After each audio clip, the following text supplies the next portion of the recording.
ये दोनों सेम ही नाम है, बस हमारे इलाकों में जैसे हम लोग हैं जिन पे वो कब्ज़ा किए हुए हैं, उनके अपने इलाकों में इस एज को कहा जाता है पोस्ट मॉडर्न, और हम उस एज को कहते हैं पोस्ट कलोनियल, क्योंकि हम कॉलोनीज रहे हैं उनकी।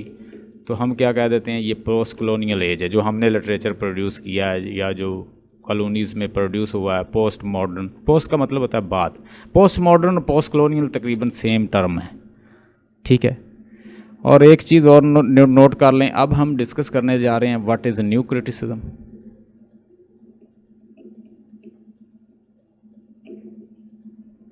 What is formalism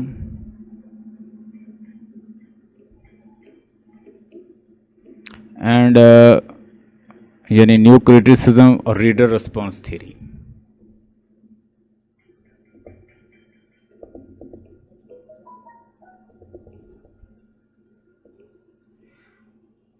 new critics जो हैं ये ज़्यादा ये प्रोमिनेंट हुआ था, आई ए रिचर्ड ने इसके ऊपर बहुत काम किया है।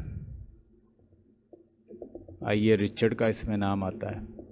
आई ए रिचर्ड कैम्ब्रिज यूनिवर्सिटी में प्रोफेसर थे और इन्होंने अपने स्टूडेंट को एक एक्सपेरिमेंट किया कि एक पोएम ली और डिफरेंट स्टूडेंट में बांट दी। आई ए रिचर्ड जब रिजल्ट देखता है तो हर जो स्टूडेंट है वो अननोन पोएम थी, और जो भी पोएम को उसने कहा कि इसको डीकंस्ट्रक्ट करें आप सारे लोग, यानी मिसाल के तौर पर कोई क्लास है तो क्लास में बांट दिया एक्सपेरिमेंट करने के लिए।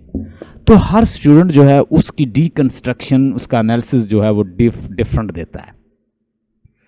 इससे ये इस चीज़ के ऊपर मतलब ये कहता है कि अगर आपने लिटरेचर को पढ़ना है, पीस ऑफ आर्ट को पढ़ना है, तो बायोग्राफी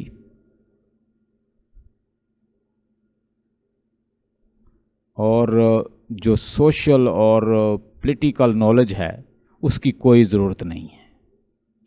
इटसेल्फ जो टेक्स्ट होती है उसका क्लोज एनालिसिस करना चाहिए, टेक्स्ट को सेपरेट बॉडी लेना चाहिए राइटर से।